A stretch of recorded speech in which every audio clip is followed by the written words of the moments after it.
जीवन एक गहरा रहस्य है। यह एक ऐसा खेल है जो कर्मों के इर्द गिर्द घूमता है। कर्म का सिद्धांत सरल है, जैसा बोगे वैसा काटोगे। हमारे हर कार्य का एक परिणाम होता है। यह परिणाम अच्छा या बुरा हो सकता है। हमारे कर्म ही हमारी नियति लिखते हैं। जो बीत गया वह बीत गया, लेकिन उसका प्रभाव हमारे वर्तमान पर पड़ता है। यह सत्य है जीवन का। यह सिद्धांत हमें प्रेरित करता है, अच्छे कर्म करने के लिए प्रेरित करता है। यह हमें याद दिलाता है कि हम अपने जीवन के निर्माता हैं। हमारे हाथों में है कलम, जिससे हम अपनी किस्मत लिख सकते हैं।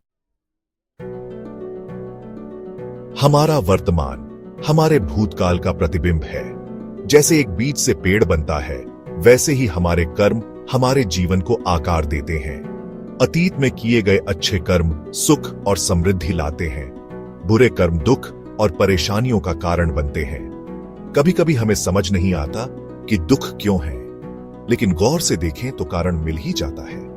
यह समझना जरूरी है कि कर्मों का फल जरूर मिलता है, इसलिए हमें हमेशा सतर्क रहना चाहिए।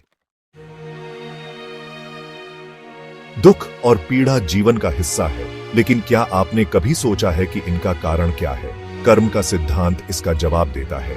हमारे अतीत के बुरे कर्म ही दुखों का कारण बनते हैं। यह लोभ, क्रोध, मोह, अहंकार हो सकते हैं, या फिर दूसरों को पहुंचाई गई पीड़ा। लेकिन निराश होने की जरूरत नहीं है। हम अपने वर्तमान कर्मों से भविष्य बदल सकते हैं। हमारे पास हमेशा सुधार का मौका होता है। जीवन एक सफर है जो निरंतर चलता रहता है। अतीत बीत गया, लेकिन भविष्य हमारे हाथ में है।